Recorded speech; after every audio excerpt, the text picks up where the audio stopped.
Cultura este cea care definește un nivel de dezvoltare a unui popor, ori cultura generală a națiunii ne reprezintă, de fapt, și un popor cu un nivel de cultură foarte sporit și avansat și frumos ne face mai puternici, mult mai puternici și mult mai competitivi pe plan internațional.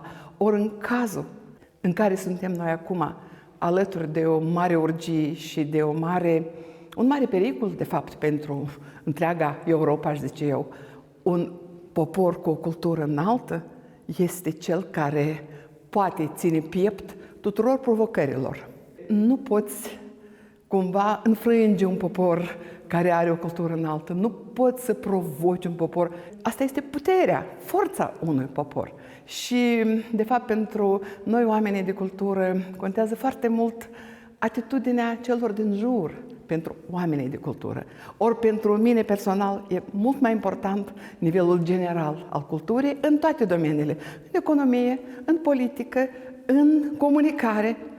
Noi avem foarte multe lacune, din păcate, dar pas cu pas încercăm să le înlăturăm și să ne apropiem de nivelul european. Oamenii de cultură și în special muzicienii, de mult, sunt înscriși în circuitul european.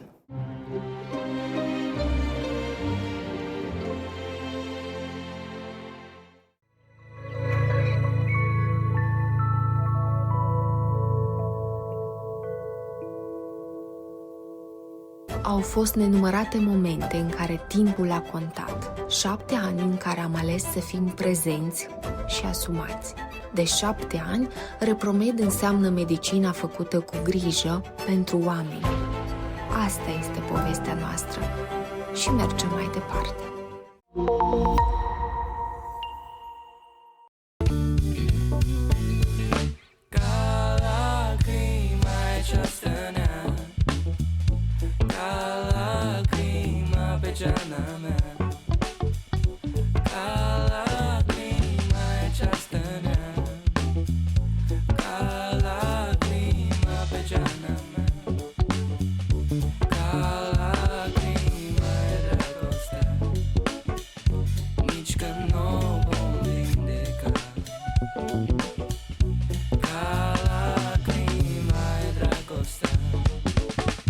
Nici când nu vom închina.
Bună seara! Bună seara!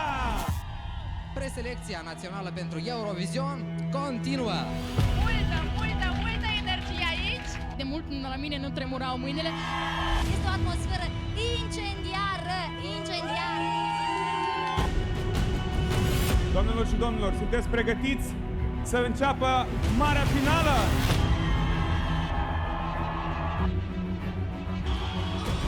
Câtă fericire! Să votați pe cel mai bun! Mersi mult, Moldova!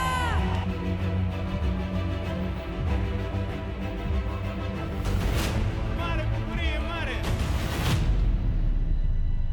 3, 2, Avem emoții foarte mari acum.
Au fost nenumărate momente în care timpul a contat, 7 ani în care am ales să fim prezenți și asumați.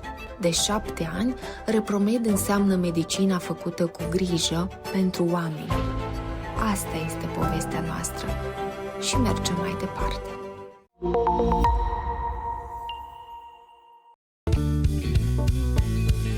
Ca lacrima ce stănea, ca lacrima pe geana mea, ca lacrima ce stănea, ca lacrima pe geana mea, ca lacrima dragostea, nici când nu o vom vindeca.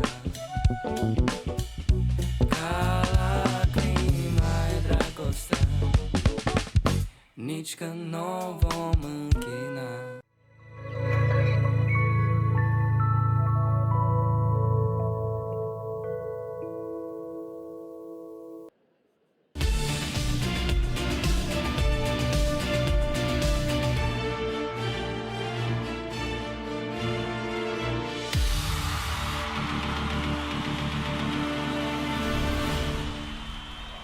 Am revenit alături de dumneavoastră, doamnelor și domnilor, în direct la Moldova 1 și online.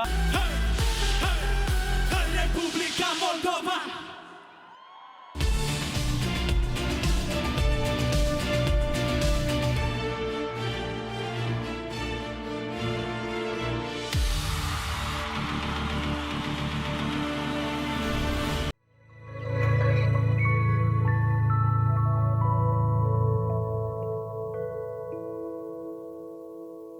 Au fost nenumărate momente în care timpul a contat, 7 ani în care am ales să fim prezenți și asumați.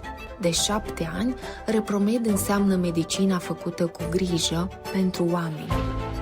Asta este povestea noastră și mergem mai departe.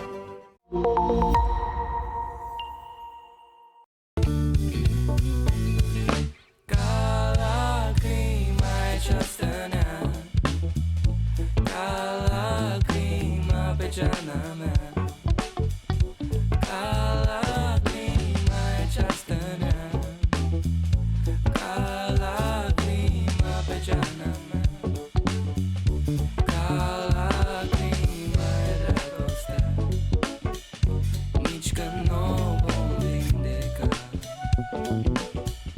Ca lacrima e dragostea, nici când nu o vom închina.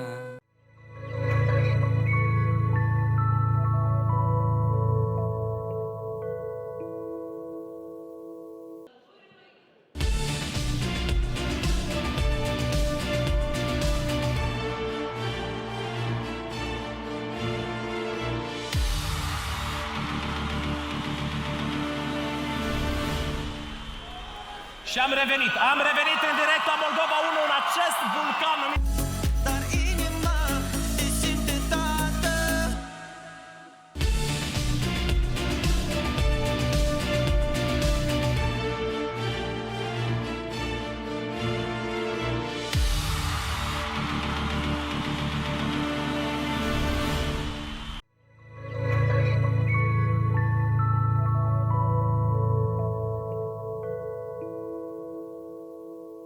Au fost nenumărate momente în care timpul a contat, 7 ani în care am ales să fim prezenți și asumați. De 7 ani, Repromed înseamnă medicina făcută cu grijă pentru oameni. Asta este povestea noastră și mergem mai departe.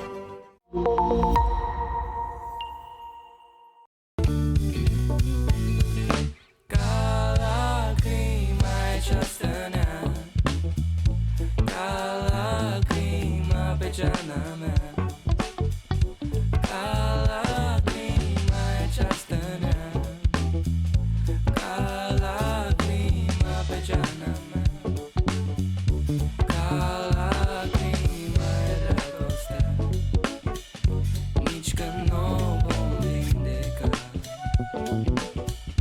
Ca lacrima e dragostea, nici când n-o vom închina.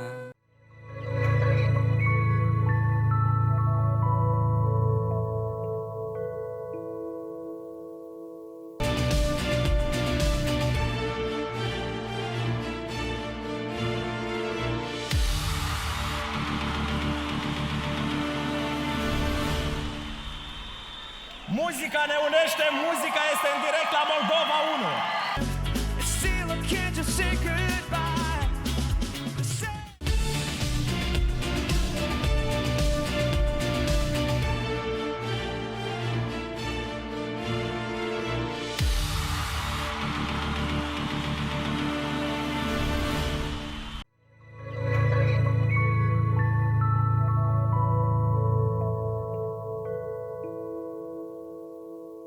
Au fost nenumărate momente în care timpul a contat, 7 ani în care am ales să fim prezenți și asumați.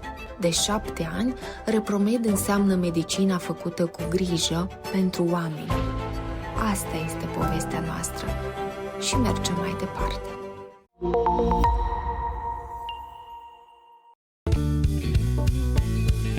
Ca lacrima ce stănea, ca lacrima pe geana mea, ca lacrima ce stănea, ca lacrima pe geana mea, ca lacrima e dragostea, nici când n-o vom vindeca. Ca lacrima e dragostea, nici când n-o vom închina.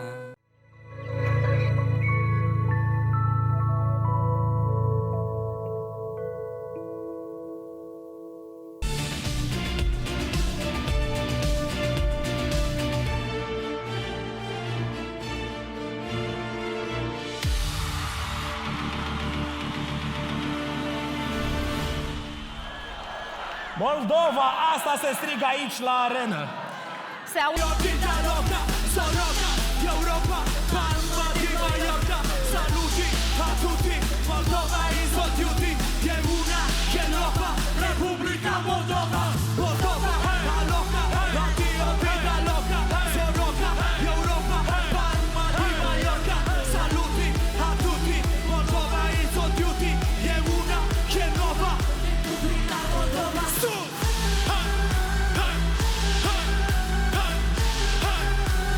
Repubblica Moldova.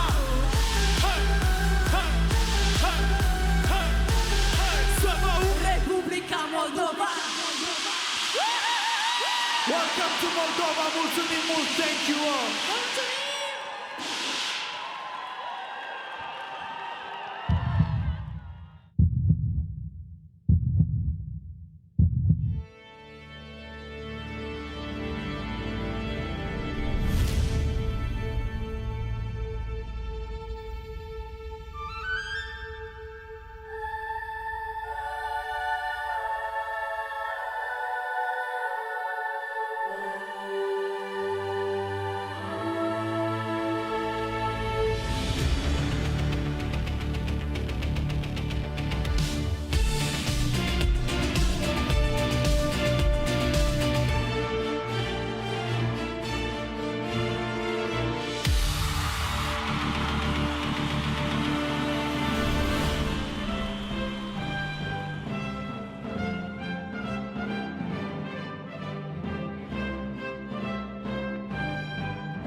Au fost nenumărate momente în care timpul a contat. 7 ani în care am ales să fim prezenți și asumați.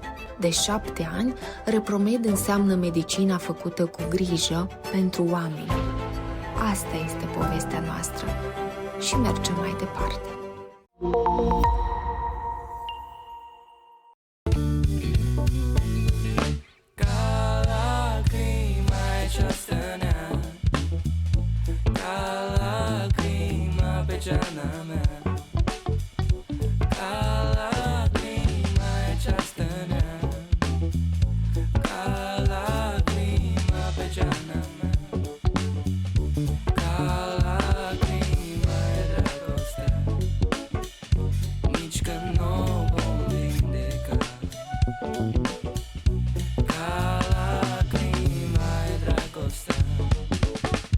Nici când nu vom închina.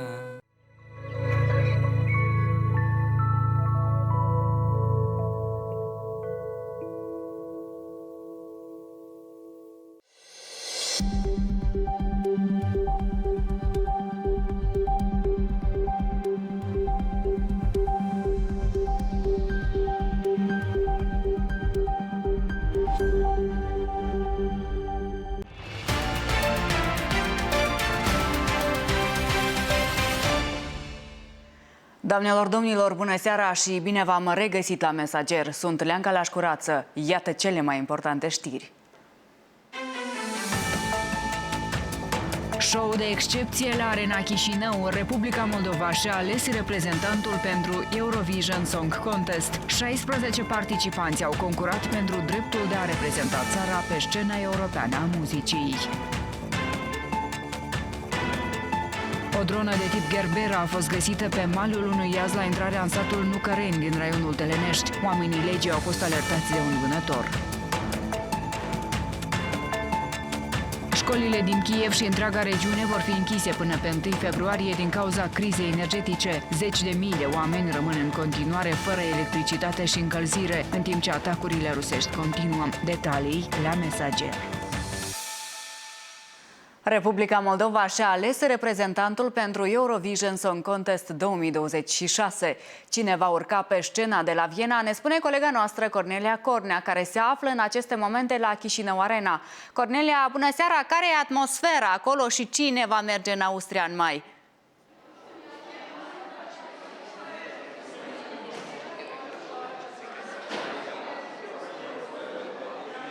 Bună seara, Leancă! Bun găsit, doamnelor și domnilor! Tocmai s-a încheiat finala națională Eurovision. După o seară plină de muzică, momente spectaculoase și prestații care au ținut publicul cu sufletul la gură, jurul și-a spus cuvântul. Alături de mine este finalistul finalei Eurovision, Vlad Sabajuc, cunoscut drept numele Satoshi. Te rog să-mi spui care sunt emoțiile tale. Bună seara! Acum sunt împăcat și euforizat, probabil, dar în primul rând sunt împăcat pentru că a fost o perioadă tensionată. Este primul meu concurs muzical.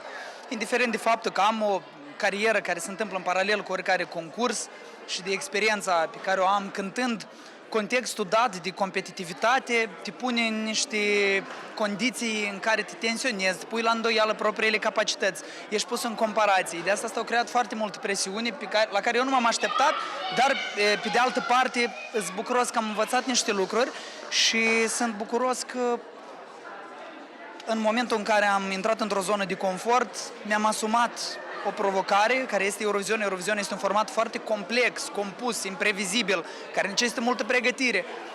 Și asta m-a stimulat cumva să mă mai antrenez, să mă mai cizelez și cam asta. Te-ai așteptat măcar un pic că o să câștigi? Eu eram conștient de faptul că sunt printre favoriți, pentru că din fericire am ascultătorii care sunt loiali, mă cunoaște lumea, dar eu nu m-am așteptat că o să am un suport atât de masiv, cumva. Există lume pe care nu o cunosc, n-am avut tangență, în general, nu știu, și lumea asta mi-a acordat încredere. A fost o surpriză și Jamala pentru mine, care a votat cu 12 puncte. Le sunt tuturor recunoscător și în mod deosebit oamenilor, celor care au votat. Avem 13.000 de voturi, asta este și pentru mine inimaginabil. Aceasta este prestația finală pentru concursul Eurovision sau va mai suferi modificări? Cu siguranță va suferi modificare, cu siguranță. În primul rând pentru că acum că am avut deja experiența asta, vrem să îmbunătățim lucrurile. Deja am înțeles ce ne este comod, ce nu ne este comod, plus trebuie să adaptăm totul la scena și la formatul de acolo și vom lărgi echipa de lucru, ne vom strădui să reprezentăm la cel mai înalt nivel, să investim, să ne pregătim, să atragem specialiști ca să putem să livrăm. Da, bine, noi îți spunem felicitări și ne bucurăm foarte mult de succesul tău, îți urăm mult succes și în continuare, îți mulțumim. Da. Amintim că în finala Eurovision au concurat 16 participanți. Deși inițial era prevăzută calificarea a 10 participanți, TRM împreună cu producătorii selecției au decis extinderea listei finaliștilor. Acest fapt s-a datorat prestației bune ale artiștilor și a pieselor bune. Amintim că în acest an Republica Moldova marchează cea de-a 20-a participare la Eurovision. Acestea au fost informațiile de aici, Leanca.